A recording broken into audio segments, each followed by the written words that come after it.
नमस्कार दोस्तों, स्वागत है आपका अजय जी के हब में। और अपने जो है सबसे पहले मैं बताऊं तो कल्चर, आर्ट एंड हिस्ट्री का जो आर्ट एंड कल्चर के अंदर जो है दोस्तों, उसका टॉपिक जो है हमने लिया है राजस्थान के प्रमुख संत एवं संप्रदाय। इसके बारे में विचार करेंगे।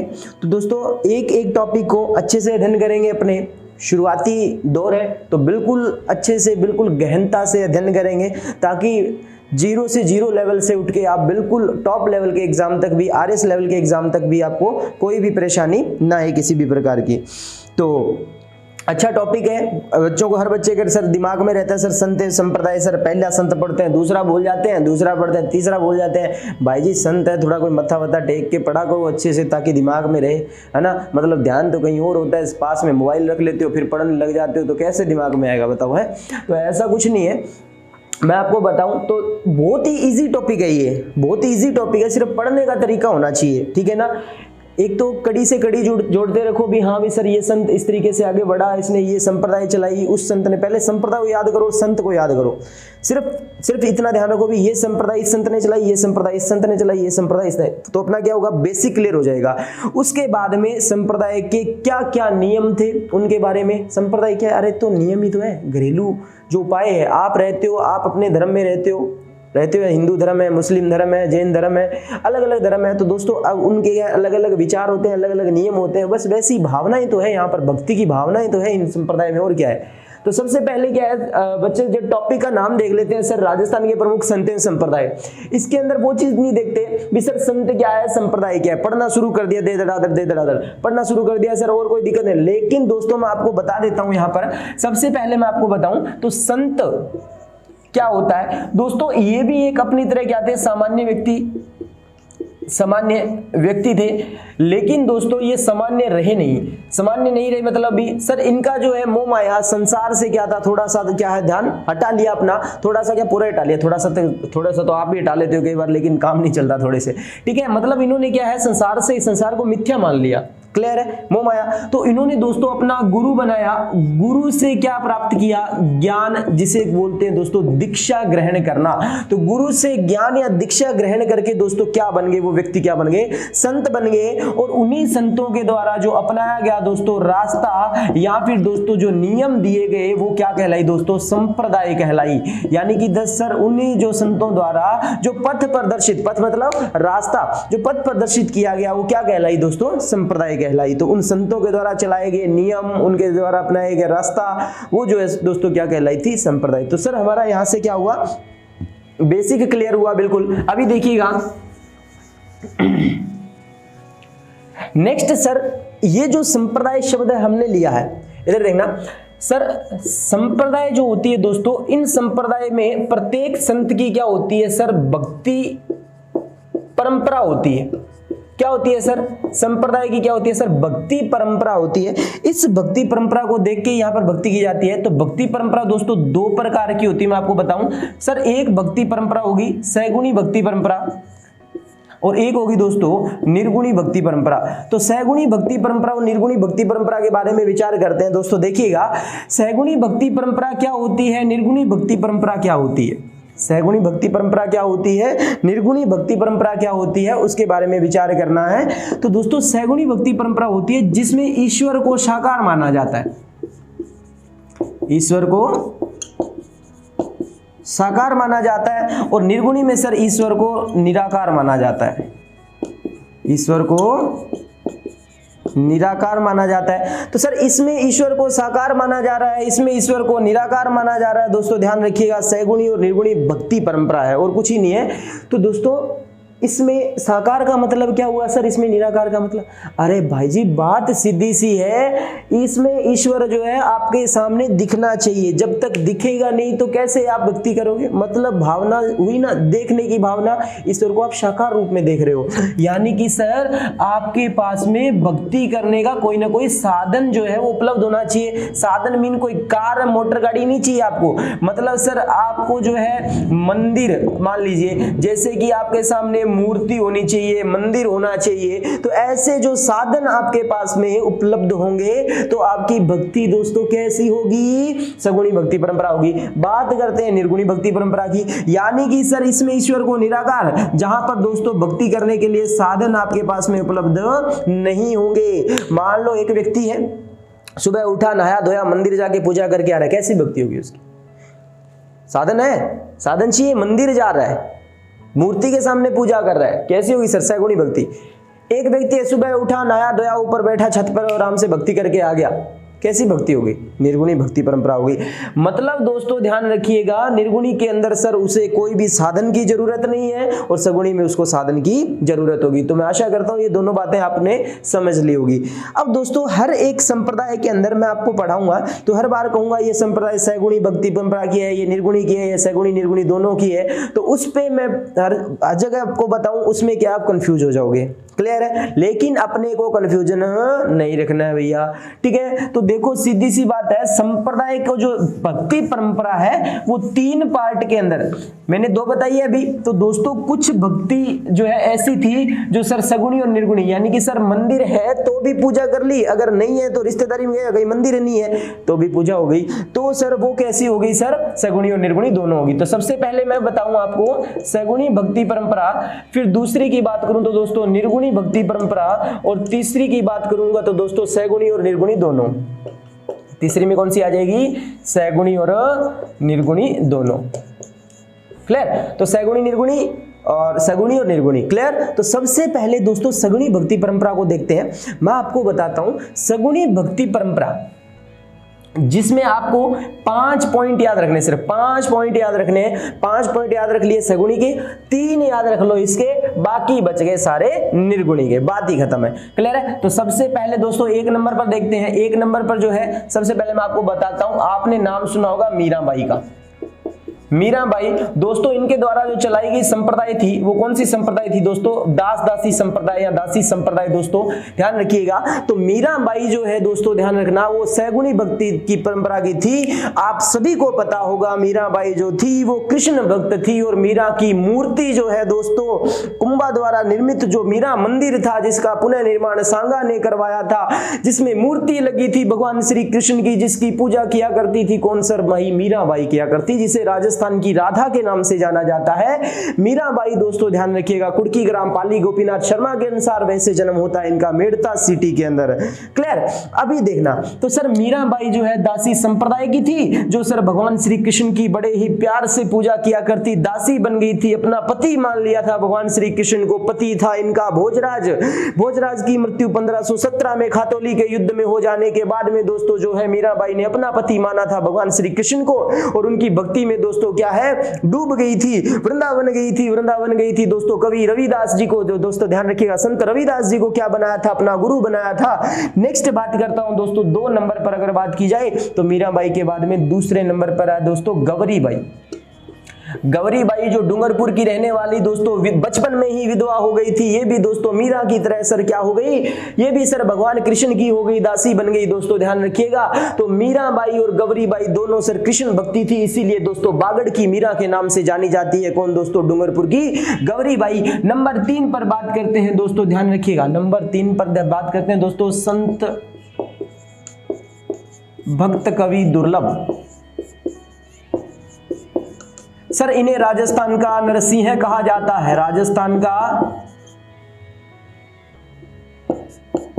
नरसिंह कहा जाता है, या नरसिंह दोस्तों ध्यान रखिएगा किसे कहा जाता है राजस्थान का? वो कहा जाता है दोस्तों संत भक्त कवि दुर्लभ को कहा जाता है। सर इनकी भक्ति परंपरा जो थी वो सगुणी भक्ति परंपरा थी। नंबर 4 पर दोस्तों मैं आपको बता देता हूं वैष्णव संप्रदाय। दोस्तों कौन सी संप्रदाय? वैष्णव संप्रदाय की अगर बात की जाए तो वैष्णव संप्रदाय दोस्तों किस भक्ति परंपरा की है? सर ये सगुणी भक्ति परंपरा की है। वैष्णव संप्रदाय सर किससे संबंधित हो गई? सर भगवान विष्णु से संबंधित हो गई। किससे संबंधित हो गई? भगवान विष्णु से संबंधित संप्रदाय वैष्णव संप्रदाय की। आप दोस्तों राजस्थान के अंदर 4 संप्रदाय देखते हो।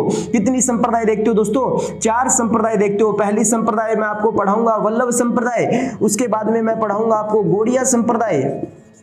गौड़िया संप्रदाय नंबर दोस्तों 3 नंबर पर इधर आ गया यार, ये तो निर्गुणी में निर्गुणी वाले एरिया में आ रहा है। चलो इधर खिसका देंगे अपने, डोंट वरी, हेडिंग ही तो करना है इधर, ये लो, टेंशन नहीं लेनी।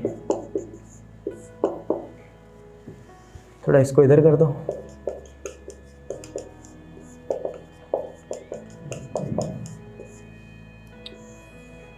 चलो अभी देखिए, तो वैष्णव संप्रदाय भगवान विष्णु से संबंधित सर 4 संप्रदाय, चतुर्थ संप्रदाय सर राजस्थान के अंदर वल्लभ संप्रदाय, दूसरे नंबर पर पढ़ेंगे सर गौड़ीय संप्रदाय, नंबर 3 पर पढ़ेंगे सर निम्बारक संप्रदाय, और नंबर 4 पर पढ़ते हैं सर रामानंदी संप्रदाय या रामानुजी संप्रदाय। दोस्तों ध्यान रखिएगा, ये 4 संप्रदाय जो वैष्णव संप्रदाय की चतुर संप्रदाय कहलाती है। नेक्स्ट दोस्तों एक संप्रदाय आती है भगवान शिव से संबंधित, जिन्हें कहते हैं दोस्तों सेव संप्रदाय।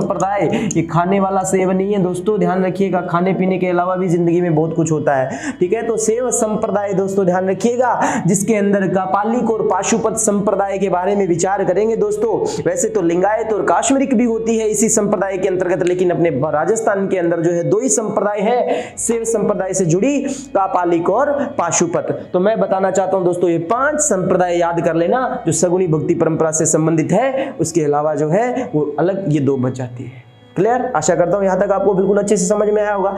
अब दोस्तों मैं आपको बताऊं भी टोटल है उसमें से ये तो पढ़ ली, अब ये और पढ़ ले तो बाकी यही बच जाएगी ना, तो इनको ये ज्यादा है तो रटना थोड़ा सा मुश्किल हो जाएगा, तो इसलिए मैं 5 संप्रदाय उनको याद करना और 3 संप्रदाय यहां पे बता रहा हूं। सबसे पहले दोस्तों याद रखना संत मावजी।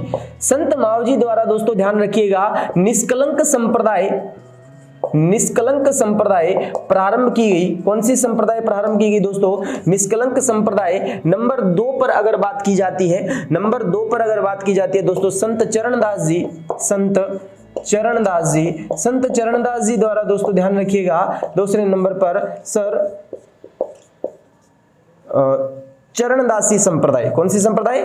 चरणदासी संप्रदाय प्रारंभ की जाती है सर, जो कि भक्ति भावना है इनके अंदर, जो भक्ति परंपरा है वो सगुणी और निर्गुणी, यानी कि सर इन्हें साधन की जरूरत है भी और नहीं भी, दोनों ही बात है, ठीक है। नंबर 3 पर बात करते हैं, तो 3 पर बात करेंगे दोस्तों संत हरिदास जी सांखला। हरिदास जी सांखला, और हरिदास जी सांखला जो है दोस्तों याद रखिएगा अपने राजस्थान के अंदर सर निरंजनी संप्रदाय। कौन सी संप्रदाय है? निरंजनी संप्रदाय के प्रवर्तक कहलाते हैं दोस्तों। कापड़ोद गांव जो है दोस्तों ध्यान रखिएगा, जहां पर इनकी क्या मिलती है?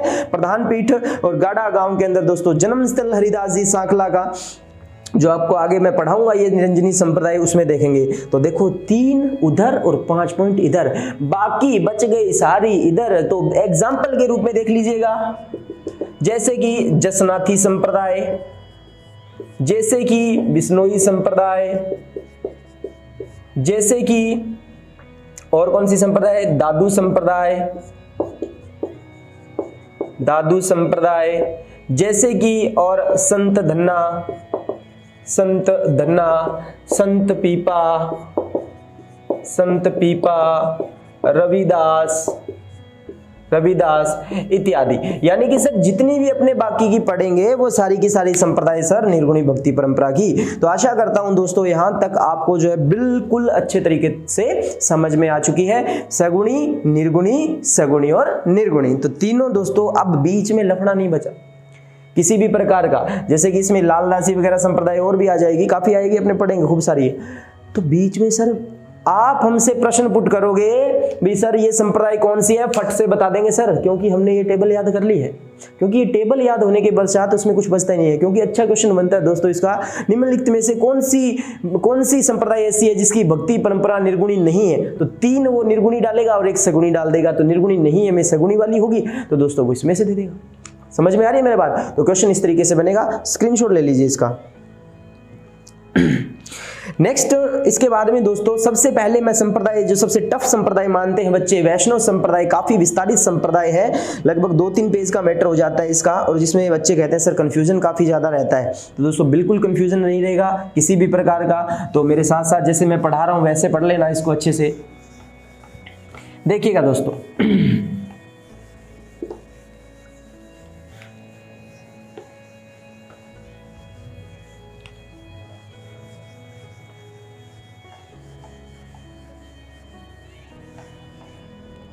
गौर करना मेरी बात पे, इधर देखो। तो दोस्तों सबसे पहले मैं आपको बता रहा हूं वैष्णव संप्रदाय के बारे में। सर अभी आपने बताया ये वैष्णव संप्रदाय जो है सर, इसकी 4 संप्रदाय यानी कि चतुर्थ संप्रदाय दोस्तों अपने क्या है, राजस्थान के अंदर जो है इसकी प्रधान पीठें मिलती है। क्लियर है? कौन कौन सी है? तो सर उसी वैष्णव संप्रदाय से जुड़ी 4 संप्रदाय कौन सी है, सबसे पहले उनका याद रखना दोस्तों में। कर्म जो आगे मैं आपको पढ़ाऊंगा उसमें आपका काम में आएगा। तो सबसे पहले कर्म की अगर बात की जाए तो दोस्तों देखिएगा, इसके अंदर जो है वैष्णव संप्रदाय में सबसे पहले वल्लभ संप्रदाय के नाम लूंगा मैं। कौन सी संप्रदाय पढ़ोगे दोस्तों आप? वल्लभ संप्रदाय पढ़ोगे। नंबर 2 पर दोस्तों आप पढ़ोगे गौड़ीय संप्रदाय। कौन सी संप्रदाय पढ़ोगे? गौड़ीय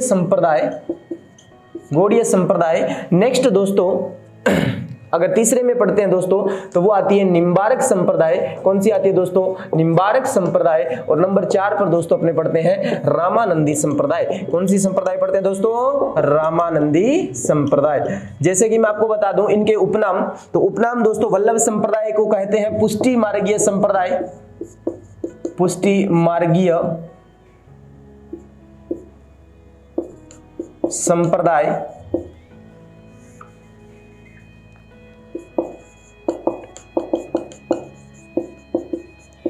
नेक्स्ट इसके बाद में दोस्तों औचित्य भेदाभेद या आचित्य भेदाभेद संप्रदाय। ठीक है। नेक्स्ट इसके बाद में निम्बारक के काफी सारे नाम है, जैसे इसे नारद संप्रदाय भी कहते हैं, हंस भी कहते हैं, इसे सनकादि भी कहा जाता है, इसे ही दोस्तों राधा वल्लभ संप्रदाय कहते हैं। राधा वल्लभ संप्रदाय के नाम से भी जाना जाता है, आगे भी मैं लिखवा दूंगा। ठीक है। तो वल्लभ संप्रदाय, पुष्टि मार्गीय संप्रदाय, गौड़ीय को सर औचित्य भेदाभेद संप्रदाय, या सर इसे माधवादास संप्रदाय के नाम से भी जाना जाता है। किस नाम से जाना जाता है दोस्तों? माधवादास संप्रदाय। ठीक है। मतलब सर इस चीज से काफी सारे नाम निकलते हैं, क्योंकि सर गौड़िया स्वामी माधवाचार्य जो थे उनके द्वारा स्थापना की जाती है, इसीलिए।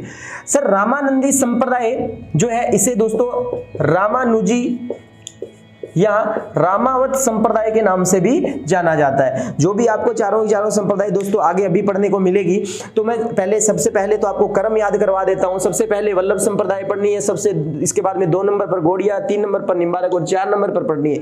ये कर्म याद रखना दोस्तों, इन तीनों संप्रदाय में सबसे जरूरी है याद रखना कर्म, क्योंकि दोस्तों इसके क्वेश्चन मैच हो जाएंगे। जैसे कि इनकी प्रधान पीठ है सबकी कहां पर है? भारत में देखा जाए तो तीनों की यूपी में। किसकी पूजा होती है? तीनों में भगवान श्री कृष्ण की। रूप की देखेंगे तो पहले में सर छोटा रूप, बड़ा, फिर सर शादी का रूप। ठीक है। अणुभाष्य, पूर्ण प्रग भाष्य, वेदांत परिजात भाष्य ग्रंथ आ गए सर इनके। मतलब सर ये कर्म से याद करोगे तो बहुत इजीली याद हो जाएगा। तो इसका स्क्रीनशॉट लो, फिर दोस्तों आगे देखते हैं। हाँ तो दोस्तों वैष्णव संप्रदाय के बारे में हमने देख लिया, वल्लभ संप्रदाय और नेक्स्ट उसके गौड़िया संप्रदाय, निम्बारक संप्रदाय और रामानंदी संप्रदाय। ठीक है। अब उसमें से एक एक को आगे बढ़ाते हैं और देखते हैं वैष्णव संप्रदाय के बारे में जानेंगे। किस संप्रदाय के बारे में जानेंगे? वैष्णव संप्रदाय के बारे में जानेंगे। ठीक है। तो वैष्णव संप्रदाय में सर आपने हमें सबसे पहले जो बताया है वो क्या बताया सर? वो बताया वल्लभ संप्रदाय का। तो दोस्तों मैं आपको 3 संप्रदाय के बारे में एक साथ बताऊं तो वल्लभ संप्रदाय, उसके बाद अगर बात की जाए दोस्तों किसकी? गौड़िया संप्रदाय या गौड़ीय संप्रदाय, और 3rd नंबर पर बात की जाती है दोस्तों वो है निम्बारक संप्रदाय। ये 3 संप्रदाय ऐसी है दोस्तों, निम्बारक संप्रदाय। क्लियर? तो तीनों साथ लिखने का क्या मतलब हुआ सर? तीनों साथ लिखने का सिर्फ यही मतलब है कि कुछ बातें जो है इसकी बेसिक रहती है, कुछ बातें जो है इसकी क्या है बेसिक रहती है, जो तीनों को एक साथ पढ़ने में क्या है आपको ज्यादा आसानी होगी। सर इसका क्या कारण है? दोस्तों इसका कोई अलग से कारण नहीं है। मैं अगर वल्लभ पढ़ा दूंगा तो भी आप अकेले से, मेरे में इतनी है मैं आपको वल्लभ अकेला पढ़ा के भी याद करवा सकता हूँ, लेकिन इससे भी और इजी हो सकता है ना सर। तो और इजी हो सकता है तो हम और इजी करेंगे ना। तो वल्लभ संप्रदाय के अंतर्गत देखा जाए दोस्तों तो तीनों संप्रदाय नाम से इनके प्रवर्तक हो जाएंगे। अगर अपने बात करते हैं सबसे पहले प्रवर्तक की, किसकी बात करते हैं? प्रवर्तक। तो प्रवर्तक की अगर बात की जाए तीनों के अंतर्गत देखा जाएगा तो यहां पर आ जाएंगे सर वल्लभाचार्य। दूसरे के अंदर देखा जाए तो दोस्तों गौड़िया स्वामी, इनके प्रवर्तक आ जाएंगे और इनके आ जाएंगे दोस्तों स्वामी निम्बारकाचार्य, निम्बारकाचार्य। ठीक है, तो सर इस तरीके से देखो हर एक प्रवर्तक सर इनके नाम से आया है, कोई दिक्कत नहीं है दोस्तों, कोई दिक्कत नहीं है, नाम से आएगा। ठीक है, उसके बाद अगर बात की जाती है दोस्तों इनकी प्रधान पीठ की, प्रधान पीठ सर उचित रहेगा कहना क्या, इन इंडिया, मतलब सर यानी कि सर भारत के अगर प्रधान पीठ देखी जाए तो तीनों संप्रदाय की सर यूपी के अंतर्गत जो है प्रधान पीठें आती है, तीनों संप्रदाय की भारत में प्रधान पीठ क्या आएगी, यूपी में। तो सर ये पढ़ाने का क्या औचित्य हुआ, तो अपने मूल स्थान भी तो देखना है ना, मूल स्थान कहाँ का है, यूपी का है, लेकिन अपने राजस्थान में अस्तित्व कैसे आया, क्यों आया, वो भी बातें हमने करेंगे। तो दोस्तों यहाँ पर सबसे पहले मैं आपको बता दूं, इसके अंदर जो है तीनों के अंदर भगवान कृष्ण की पूजा होने वाली है। किसकी पूजा होने वाली है, भगवान कृष्ण की पूजा होने वाली है। और यहाँ पर जो भगवान कृष्ण का रूप रहेगा वो रहेगा सर सबसे छोटा रूप बाल रूप रहता है। ठीक है सर, इसमें भी भगवान कृष्ण की ही पूजा होगी, लेकिन सर यहाँ पर जो पूजा होगी वो किस रूप में होगी सर, वो होगी गोविंद रूप में पूजा। किस रूप में पूजा होगी दोस्तों, गोविंद रूप में पूजा होगी। और नेक्स्ट सर तीसरी बात की जाए अगर, तो यहाँ पर सर पूजा होगी वो युगल रूप में होगी। तो देखो दोस्तों पहले क्या थे, भगवान कृष्ण छोटे थे, बाल रूप था, उसके बाद में वो यंग हुए यानी कि गोविंद रूप आया, और उसके बाद में चले तो दोस्तों शादी हो गई यानी कि युगल रूप, यानी कि आप कह सकते हो सर राधा कृष्ण रूप, राधा कृष्ण रूप। तो भगवान कृष्ण की गोविंद रूप और युगल रूप के अंदर जो है नेक्स्ट दोस्तों बाल रूप में, तीनों के रूप में पूजा होती है, लेकिन कंटिन्यू पढ़ना है, बाल रूप, गोविंद रूप और युगल रूप। कंटिन्यू कैसे सर, पहले वल्लभ संप्रदाय, फिर गौड़िया संप्रदाय और फिर निम्बारक संप्रदाय। इसके बाद देखा जाए दोस्तों इसके बाद अगर देखा जाए तो सर भगवान कृष्ण के बारे में और भी बताइए, और मतलब इस संप्रदाय के बारे में और कुछ भी जानकारी दीजिए दोस्तों। इस संप्रदाय की क्या है, दर्शन मात्र शब्द है दोस्तों, इनके दर्शन मात्र मिलते हैं हर संप्रदाय के अंतर्गत। जैसे कि सबसे पहले वल्लभ संप्रदाय में देखा जाए दर्शन मात्र, तो दर्शन मात्र दोस्तों दर्शन मात्र वो कहलाते हैं यहाँ पर शुद्धाद्वैत। क्या कहलाते हैं सर, शुद्धाद्वैत कहलाते हैं। क्या कहलाते हैं सर, शुद्धाद्वैत कहलाते हैं। तो शुद्धाद्वैत दर्शन किसके आएंगे सर, वल्लभ संप्रदाय के आएंगे। किसके अंतर्गत आएंगे दोस्तों, वल्लभ संप्रदाय के अंतर्गत आएंगे। नेक्स्ट आएगा सर द्वैतवाद। क्या आएगा, द्वैतवाद, शुद्धाद्वैत, फिर उसके बाद में अगर बात आती है वो आती है सर द्वैतवाद,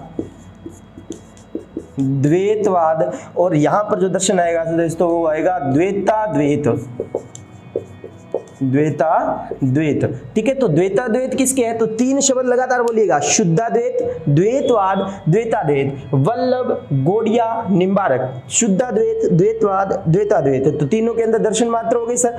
अब देखिएगा, अब इन संप्रदाय को अपने क्या है, इनके ग्रंथ जो है उनसे कंपेयर करेंगे। तो दोस्तों देखिएगा, सबसे पहले सर भगवान कृष्ण का छोटा और छोटा सर अणु परमाणु होता है। तो दोस्तों इनके ग्रंथों के पीछे एक शब्द लगता है भाष्य शब्द, उससे आप परिचित रहिएगा। तो भाष्य जो है ध्यान रखना, अणु भाष्य ग्रंथ वो किसका है, वल्लभ संप्रदाय का। दूसरा अगर देखा जाएगा तो सर भाष्य हुआ, फिर उसके बाद में सर पूर्ण हो गया, अणु था यानी कि पहले बाल रूप था, फिर पूर्ण हो गया, तो यानी कि सर आएगा पूर्ण प्रज्ञ भाष्य, पूर्ण प्रज्ञ भाष्य। और नंबर थर्ड पर जो अगर बात की जाए दोस्तों, पूर्ण प्रज्ञ भाष्य के बाद में निम्बारक संप्रदाय के अंतर्गत देखा जाए तो दोस्तों परि की जात मिली है, तो दोस्तों याद रखना वेदांत परिजात भाष्य, वेदांत परिजात भाष्य। तो सर ये तीन जो है इससे रिलेटेड क्या हो जाएंगे, ग्रंथ हो जाएंगे। तो आशा करता हूं दोस्तों यहाँ पर ये जो तीनों की बेसिक बातें थी आपने अच्छे से पकड़ कर ली होगी। वल्लभ संप्रदाय, गौड़िया संप्रदाय, निम्बारक संप्रदाय। सर इनके अलग अलग हमने नाम भी सुन रखे हैं। तो वल्लभ संप्रदाय की अगर बात की जाए दोस्तों, तो इसको कहा जाता है पुष्टि मार्गीय या पुष्टि मार्ग संप्रदाय। तो पुष्टि मार्गीय संप्रदाय किसे जाना जाता है, वल्लभ संप्रदाय को जाना जाता है। पुष्टि मार्ग संप्रदाय, पुष्टि मार्गीय संप्रदाय जो दोस्तों किसको जाना जाता है, वो वल्लभ को। गौड़िया संप्रदाय को सर इसको औचित्य भेदाभेद संप्रदाय के नाम से भी जानते हैं, औचित्य भेदाभेद, भेदाभेद संप्रदाय के नाम से भी जाना जाता है दोस्तों। गौड़िया संप्रदाय को माधवादास संप्रदाय, इसको सर माधवादास संप्रदाय के नाम से भी जाना जाता है। इसी प्रकार दोस्तों इधर अगर बात की जाए तो देखिएगा, निम्बारक संप्रदाय को दोस्तों नारद,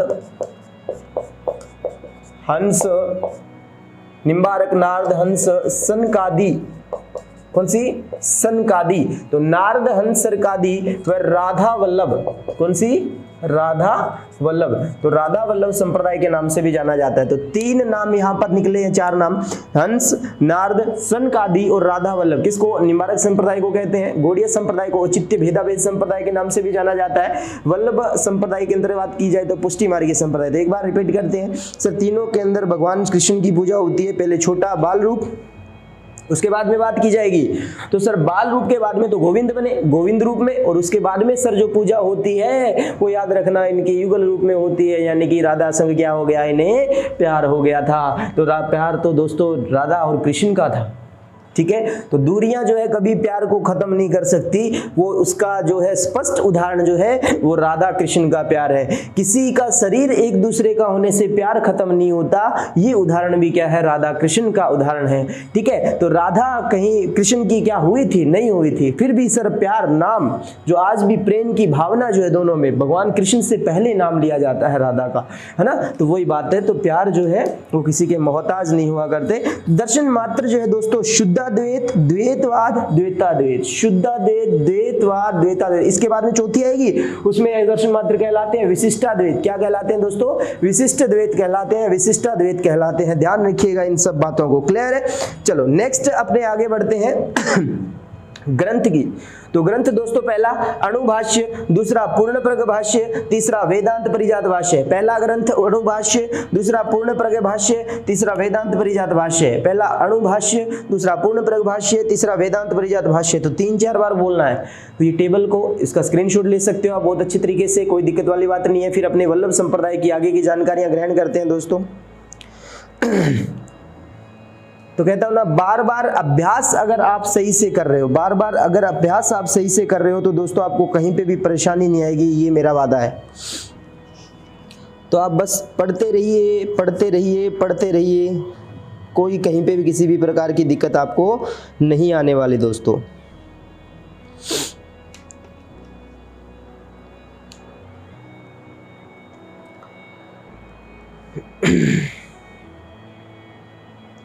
आशा करता हूँ स्क्रीनशॉट हो गया होगा। इसके बाद में अब दोस्तों अपने एक एक संप्रदाय को आगे बढ़ाते हैं। सबसे पहले मैं आपको बता रहा हूँ वल्लभ संप्रदाय के बारे में जानकारी, बाकी की जो बचती है वो सभी जानकारियां जो इसमें अपने ले लेते हैं, ठीक है। वल्लभ संप्रदाय, चलो तो देखते हैं दोस्तों, यहाँ पे गौर कीजिएगा। तो वल्लभ संप्रदाय में सर हमने इतनी बात तो जानकारी ली। अब इसके बाद में सर इसकी राजस्थान में प्रधान पीठ की बात की जाए, राजस्थान में प्रधान पीठ किस तरीके से, कहां पर, कैसे अस्तित्व। तो दोस्तों अगर इनकी प्रधान पीठ की बात की जाए तो दोस्तों अपने राजस्थान के अंदर जो है वो कैसे आया मैं आपको बताता हूं। सर बात है 1669 ईस्वी की। कब की बात है सर? 1669 ईस्वी के अंदर एक मुगल शासक, आपने नाम भी सुना होगा, औरंगजेब। कौन था दोस्तों? औरंगजेब था। औरंगजेब ने कह दिया भी भारत में जितने भी हिंदू देवी देवताओं के मंदिर है ना, सारे तुड़वा दीजिए, कोई नहीं बचना चाहिए। तो अब क्या हुआ सर, औरंगजेब के निर्देशानुसार, किसके? औरंगजेब के निर्देशानुसार क्या होता है सर, वृंदावन में बना जो मंदिर है, वृंदावन यूपी में, कौन सी संप्रदाय का सर? वल्लभ संप्रदाय का। वल्लभ संप्रदाय का जो मंदिर है सर, किसका? श्रीनाथ मंदिर, यानी कि श्रीनाथ जी का मंदिर। किसका मंदिर है सर? श्रीनाथ जी का मंदिर। किसका मंदिर है सर? श्रीनाथ जी का मंदिर। और यहाँ पर सर जो मूर्ति है श्रीनाथ जी की, यानी कि सर किसकी? भगवान श्री कृष्ण की लल्लन रूप में। मैंने कहा ना बाल रूप में पूजा होती है, तो बाल लल्ला बुलाती थी ना, यशोदा मैया क्या बुलाती थी? लल्ला ही तो बुलाती थी। तो लल्लन दोस्तों याद रखिएगा, लल्लन जी की जो मूर्ति है यहाँ पर, वो मूर्ति दोस्तों तुड़वाने का प्रयास करता है। तो यहाँ पर सर 2 जो ब्राह्मण है, यहाँ पर 2 क्या थे दोस्तों? ब्राह्मण थे, जिनका नाम मिलता है सर, एक का नाम मिलता है गोविंद। क्या नाम मिलता है? गोविंद। और दूसरे का नाम मिलता है दोस्तों दामोदर। क्या नाम मिलता है? पहले का गोविंद और दूसरे का नाम क्या मिलता है? दामोदर। तो ये दोनों व्यक्ति जो है दोस्तों याद रखिएगा, ये मूर्ति लेकर यहाँ से भाग निकलते हैं। और दोस्तों इन दोनों व्यक्तियों द्वारा जो मेवाड़ के अंदर शरण दी जाती है, मेवाड़ में शरण दी जाती है, वो मेवाड़ के महाराणा राज सिंह के द्वारा दी गई थी। किसके द्वारा? महाराणा राज सिंह द्वारा औरंगजेब का मेवाड़ में, राजस्थान में या राजपुताना में दुश्मन जो था वो दोस्तों यही था राज सिंह, महाराणा राज सिंह। ठीक है दोस्तों, तो महाराणा राज सिंह ने दोस्तों मेवाड़ में शरण दी थी गोविंद व दामोदर को, यानी कि श्रीनाथ जी की मूर्ति को, लल्लन जी की मूर्ति स्थापित करवाई। और मूर्ति स्थापित करवाई दोस्तों याद रखिएगा, वो मूर्ति स्थापित याद रखिएगा, मूर्ति की स्थापना, मूर्ति की स्थापना वो करवाई दोस्तों सिहाड़ गांव में। कौन से गांव में? सिहाड़ या सियाड़ गांव भी बोल देते हैं, सिहाड़ या सियाड़ दोस्तों लिखा हुआ होगा। और ये जो है वर्तमान के अंदर जो है दोस्तों ये सियाड़ या सियाड़ गांव पर मूर्ति स्थापना करवाई। और श्रीनाथ जी के नाम से वर्तमान में जो इसका नाम है वो नाथ द्वारा है दोस्तों। वर्तमान में इसे दोस्तों किस नाम से जाना जाता है? वर्तमान में इसे नाथ द्वारा के नाम से जाना जाता है। किस नाम से? नाथ द्वारा के नाम से जाना जाता है। तो वर्तमान में इसे नाथ द्वारा के नाम से जाना जाता है। और नाथ द्वारा दोस्तों वर्तमान की अगर बात की जाए तो कौन से जिले में आता है दोस्तों? राजसमंद में आता है। तो सर वल्लभ संप्रदाय की राजस्थान में पीठ कहां पर आ गई सर? नाथ द्वारा राजसमंद। कहां पर हो गई दोस्तों? नाथ द्वारा राजसमंद के अंदर मूर्ति होगी। और ये जो मंदिर का निर्माण जो यहाँ पर मूर्ति स्थापना करके यानी कि मंदिर निर्माण यहाँ पर जो करवाया गया था मंदिर निर्माण दोस्तों 1671-72 ईस्वी के अंदर होता है। कब होता है? 1671-72 ईस्वी के अंदर महाराणा राज सिंह के द्वारा दोस्तों यहाँ पर मंदिर का निर्माण करवाया गया। क्लियर है? नेक्स्ट मैं आपको बताता हूं इनके मंदिर को, यानी कि सर वल्लभ संप्रदाय में मंदिर को मंदिर नहीं कहा जाता, मंदिर को कहते हैं हवेली। ठीक है, मंदिर को क्या बोलते हैं दोस्तों? हवेली बोलते हैं। तो मंदिर को क्या बोलते हैं दोस्तों? हवेली बोलते हैं। और मंदिर में जो संगीत आराधना की जाती है, संगीत जो होते हैं दोस्तों उनको हवेली संगीत कहा जाता है। क्या कहते हैं दोस्तों? हवेली संगीत कहा जाता है। तो ये बात भी याद रखिएगा, मंदिर को क्या बोलते हैं? हवेली बोलते हैं। इसी प्रकार कुछ और शब्दों का भी वल्लभ संप्रदाय के अंदर जिक्र किया जाता है दोस्तों। उसी प्रकार अपने देखते हैं तो संप्रदाय में दोस्तों ज्ञान की प्राप्ति होना, ठीक है, दर्शनों की अगर बात की जाए, पूजा स्थल की बात की जाए तो ये जो है बातें रहती है। तो दोस्तों अगर मैं बात करूं ज्ञान प्राप्ति की, इस संप्रदाय में ज्ञान प्राप्ति को बोलते हैं पुष्टि करना, इसीलिए दोस्तों इसको पुष्टि मार्गीय संप्रदाय कहा जाता है। सर यहाँ पर जो पूजा स्थल होता है वल्लभ संप्रदाय का, ध्यान दीजिएगा, वल्लभ संप्रदाय का जो पूजा स्थल होता है, पूजा स्थल उसको द्वारा बोलते हैं। और यहाँ पर एक बात याद रखना दोस्तों, एक बात और याद रखना, राम स्नेही संप्रदाय आप पढ़ोगे तो राम स्नेही संप्रदाय में पूजा स्थल को राम द्वारा कहा जाता है, लेकिन यहाँ पर पूजा स्थल को क्या कहा जाता है? द्वारा कहा जाता है। ज्ञान प्राप्ति को पुष्टि कहा जाता है, संगीत को हवेली संगीत कहा जाता है, मंदिर को क्या कहते हैं? हवेली कहते हैं। क्लियर है? और दोस्तों दर्शन करना, यानी कि सर यहाँ पर क्या है? वैष्णव संप्रदाय वल्लभ संप्रदाय में दर्शन को क्या बोलते हैं सर? झांकी। दर्शन शब्द को क्या बोलते हैं सर? झांकी बोलते हैं। झांकी यानी कि ठाकुर जी के दर्शन दिलवाना, यानी कि झांकी निकालना शब्द से आपके क्या है सो दोस्तों किया जाता है, इसका यानी कि वर्णन किया जाता है। तो दर्शन, झांकी, पूजा स्थल द्वारा, अगर बात करें मंदिर की हवेली संगीत, हवेली संगीत, ज्ञान प्राप्ति, पुष्टि, तो ये सब बातें रहती है सर किस संप्रदाय के बारे में? वल्लभ संप्रदाय के बारे में।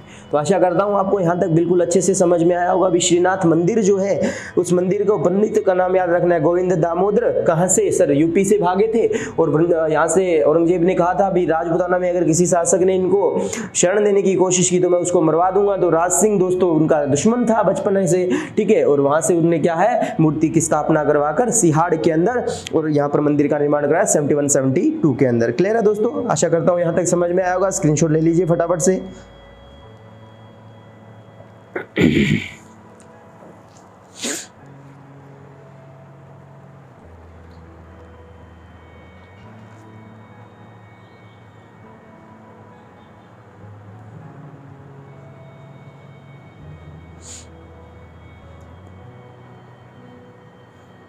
हाँ जी, अब इसके बाद में दोस्तों इसी संप्रदाय की एक बात और आती है, उस पर विचार करते हैं। वल्लभ संप्रदाय की और क्या बातें रहती है उस पर विचार कर रहा हूं दोस्तों, मैं गौर से सुनिएगा।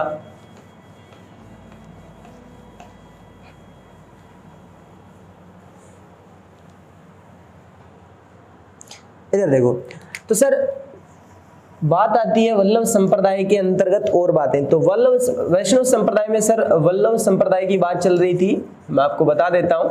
वल्लभ संप्रदाय के अंतर्गत दोस्तों याद रखिएगा, मैंने आपको बताया बस सर इनके जो प्रवर्तक है वल्लभाचार्य जी, कौन है? वल्लभाचार्य। इनका दोस्तों पुत्र का नाम है विठलनाथ।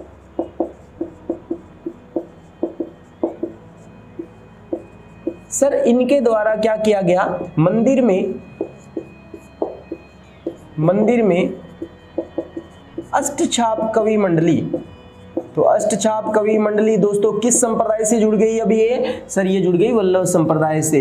तो मंदिर में अष्टछाप कवि मंडली का निर्माण किया जाना दोस्तों, यहाँ पर 8 कवियों द्वारा एक मंडली बनाई गई। और दोस्तों मंदिर में यानी कि कितनी बार पूजा, मंदिर में दोस्तों याद रखिएगा 8 बार पूजा। कितनी बार पूजा की जाती दोस्तों?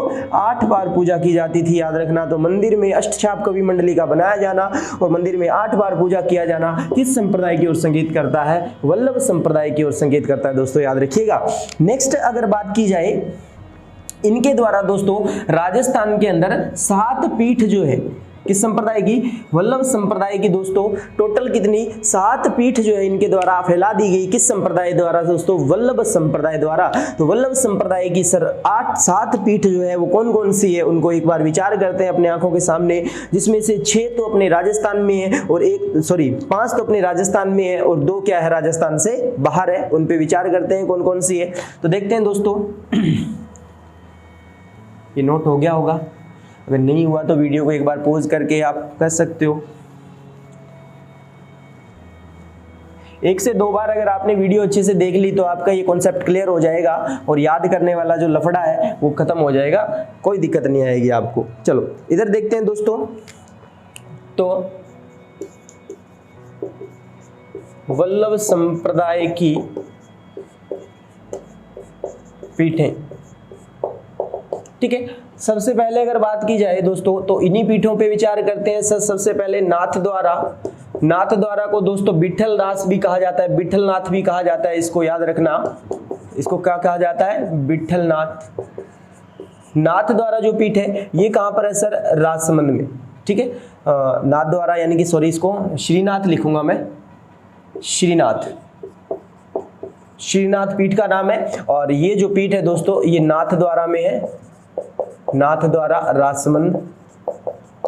ओके, अब देखिएगा नेक्स्ट पॉइंट क्या कहते हैं दोस्तों, इधर गौर करना। श्रीनाथ, विठलनाथ, नाथ द्वारा राजसमंद। और नेक्स्ट इसके पश्चात अगर बात की जाए दोस्तों, वो है दोस्तों कांकरोली राजसमंद में द्वारिकाधीश नाम से। किस नाम से? द्वारिकाधीश। इस पीठ का निर्माण भी दोस्तों महाराणा राज सिंह के द्वारा ही करवाया गया था। द्वारिकाधीश जो है वो कांकरोली राजसमंद में है। कहां पर है? कांकरोली राजसमंद में। कहां पर है दोस्तों? कांकरोली राजसमंद के अंतर्गत है। नेक्स्ट आगे बढ़ते हैं धीरे धीरे। एक है दोस्तों मदन मोहन दोस्तों कामा भरतपुर में, कामा भरतपुर या कामन भरतपुर दोस्तों ध्यान रखिएगा। नेक्स्ट है एक है मथुराधीश या मथुरेश जिसको बोलते हैं, मथुराधीश या आप कुछ किताबों में देखोगे मथुरेश।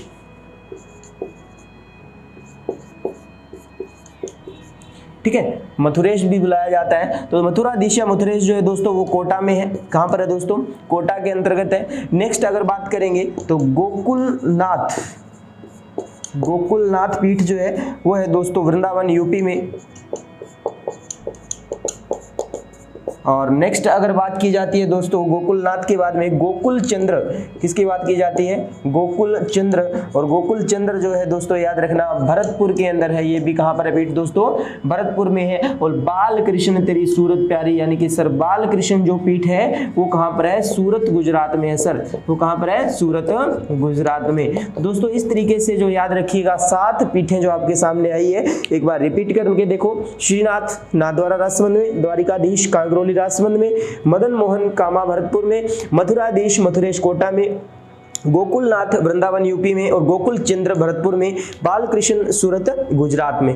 क्लियर है? तो ये संप्रदाय दोस्तों कौन सी है? वल्लभ संप्रदाय के बारे में आपने जान लिया पूर्ण रूप से। क्लियर? कोई दिक्कत नहीं है किसी भी प्रकार की। किसी को एक बार रिपीट कर देता हूं सर, वल्लभ संप्रदाय वल्लभाचार्य, पुत्र कौन, विठलनाथ जी, इनके द्वारा सर मंदिर में अष्टछाप कवि मंडली का निर्माण किया गया। इनके द्वारा दोस्तों 8 बार मंदिर में पूजा की जाती है। ध्यान रखना सप्तध्वजा, ये जो मंदिर है ना दोस्तों, ध्यान रखिएगा, श्रीनाथ का जो मंदिर है ये किस नाम से जाना जाता है दोस्तों, वर्तमान में सप्तध्वजा मंदिर कहा जाता है इसे। कौन सा मंदिर कहा जाता है, सप्तध्वजा मंदिर के नाम से भी इसे जाना जाता है। ठीक है सर, मंदिर में 8 बार पूजा, 7 अन्य पीठे हैं, वो कौन कौन सी है दोस्तों देखिएगा एक बार के लिए। श्रीनाथ नाथद्वारा राजसमंद में, द्वारिकाधीश कांकरोली के अंदर है। नेक्स्ट उसके बाद में सर मदन मोहन जो है वो एक करौली के अंतर्गत भी आती है, वो नेक्स्ट संप्रदाय में पढ़ेंगे, अभी ध्यान रखना। तो मदन मोहन कामा भरतपुर में, मथुरा कोटा में, गोकुलनाथ वृंदावन यूपी में, गोकुल चंद्र भरतपुर में और बालकृष्ण सूरत गुजरात में। इसके नीचे एक नोट लगाते हुए लिखिएगा, अपने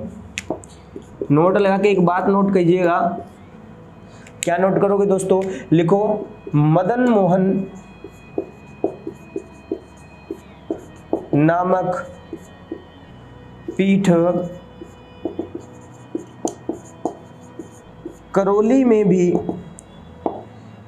में भी स्थित है, जो कि गौड़िया संप्रदाय से संबंधित है।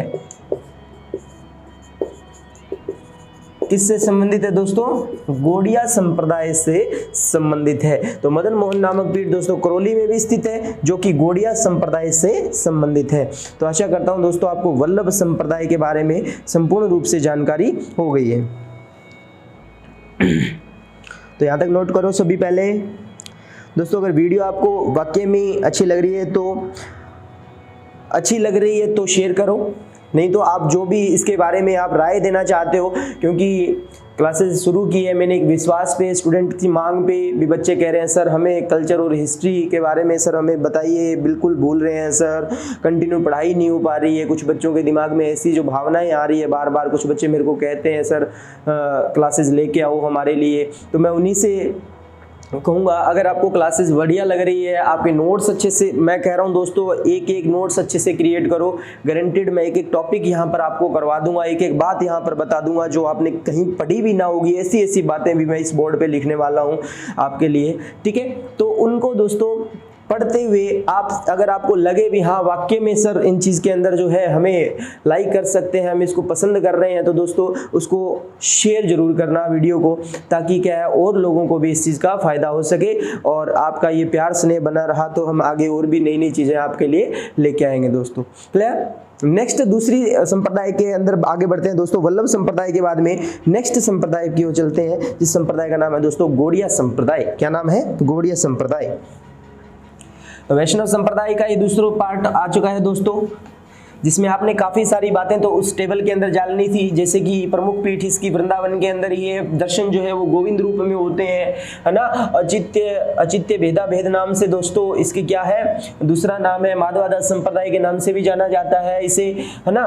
द्वैतवाद जो है वो इसके दर्शन मात्र कहलाते हैं। इस तरीके से आपने पढ़े थे, शुद्धाद्वैत, द्वैतवाद, द्वैताद्वैत, है ना। तो ये सर बातें जो रहती है वो सारी हमने पढ़ रखी है।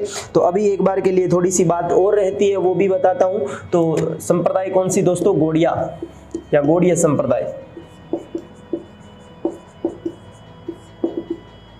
गौर कीजिएगा दोस्तों, गौड़िया संप्रदाय की अगर दोस्तों प्रधान पीठ देखी जाए,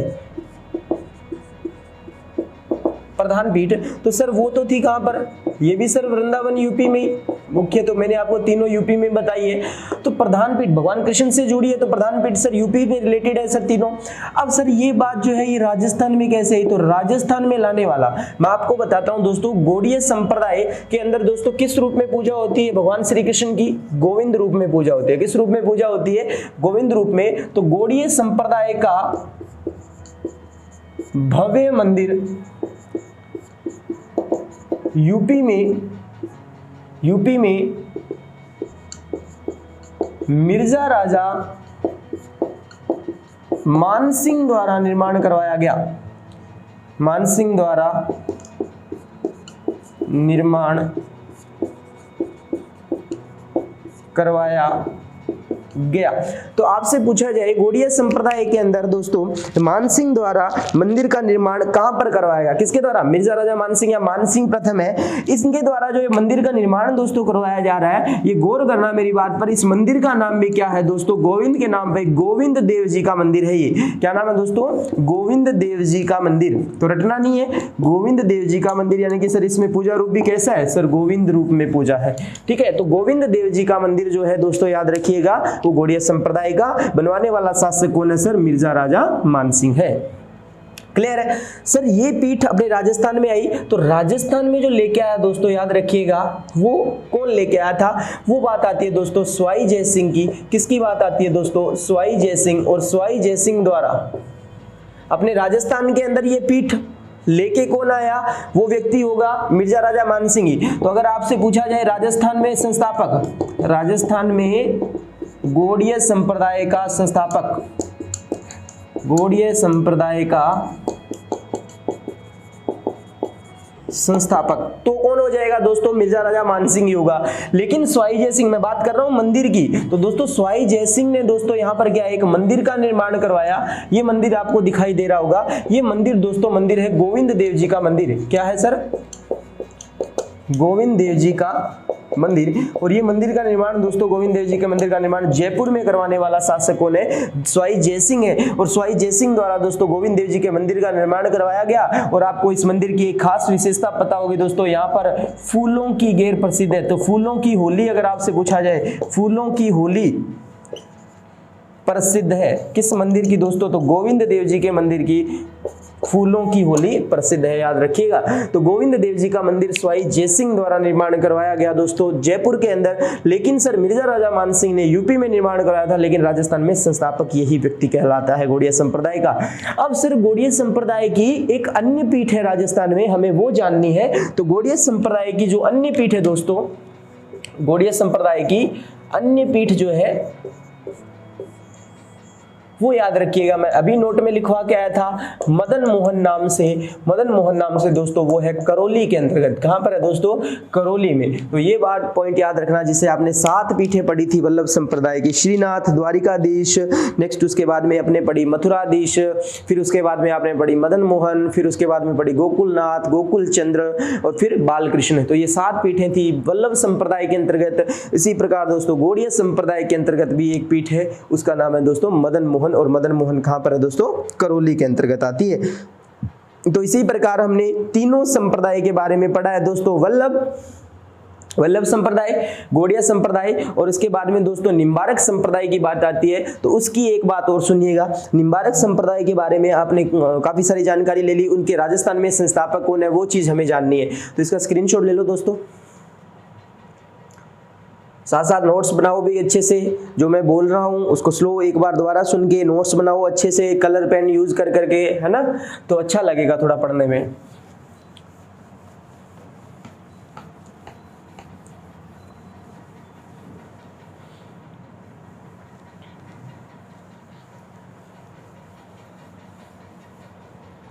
हाँ जी, अभी देखिएगा नेक्स्ट संप्रदाय की अगर बात की जाए, वैष्णव संप्रदाय की नेक्स्ट संप्रदाय सर तीसरी संप्रदाय जो आती है वो आती है निम्बारक संप्रदाय। सर निम्बारक संप्रदाय, निम्बारक संप्रदाय की क्या बात रहती है सर, निम्बारक संप्रदाय में आपको मैं बताऊं, राजस्थान में इसका संस्थापक, राजस्थान में इस संप्रदाय का के संस्थापक दोस्तों ठिकरिया गांव दोस्तों सीकर के निवासी परशुराम आचार्य जो है, परशुराम आचार्य दोस्तों याद रखिएगा, परशुराम आचार्य, परशुराम जी आचार्य, जिन्हें दोस्तों परशुराम जी आचार्य को दोस्तों 36वां सीकर का शासक दोस्तों परशुराम जी आचार्य 36वां कहा जाता है। सीकर के निवासी दोस्तों याद रखिएगा, इनके द्वारा कहां पर दोस्तों याद रखना, बोला रूपनगढ़ नदी, आंतरिक प्रवाह की नदी दोस्तों याद रखिएगा, रूपनगढ़ नदी के किनारे, रूपनगढ़ नदी के किनारे दोस्तों कहां पर, सलेमाबाद में, कहाँ दोस्तों, सलेमाबाद में। तो रूपनगढ़ नदी के किनारे सलेमाबाद अजमेर में अगर बात की जाए, सलेमाबाद अजमेर में बात की जाए तो दोस्तों इसकी क्या है, राजस्थान में प्रधान पीठ आती है ये। तो राजस्थान में प्रधान पीठ आपसे पूछ ली जाए, इसी प्रकार अगर तीनों संप्रदाय की देखते हैं, सर पहले की राजस्थान में वल्लभ संप्रदाय की कहां थी, नाथद्वारा में, दूसरे की दोस्तों कहां थी, जयपुर में, और तीसरे की बात दोस्तों कहां पर आ रही है, सलेमाबाद में आ रही है। तो इसी प्रकार चीजों को भूलना नहीं है। तो रूपनगढ़ नदी के किनारे सलेमाबाद अजमेर में दोस्तों परशुराम जी आचार्य द्वारा यानी कि यहाँ पर पीठ स्थापित की गई थी किस संप्रदाय की, निम्बारक संप्रदाय की। और यहाँ पर ही दोस्तों प्रतिवर्ष राधा जन्माष्टमी के दिन, राधा जन्माष्टमी कब आती है दोस्तों, याद रखना भाद्रपद शुक्ल अष्टमी। कृष्ण अष्टमी को तो कृष्ण जन्माष्टमी होती है और शुक्ल अष्टमी को राधा जन्माष्टमी होती है। और प्रतिवर्ष राधा जन्माष्टमी के दिन यहाँ पर क्या बढ़ता है दोस्तों, दिन मेला बढ़ता है। क्या बढ़ता है दोस्तों, मेला बढ़ता है। तो राधा जन्माष्टमी के दिन सर कहां पर मेला बढ़ता है, याद रखिएगा, ये मेला बढ़ता है दोस्तों ये सलेमाबाद अजमेर में। तो इसको एक बार के लिए देखिएगा पहली झलक में।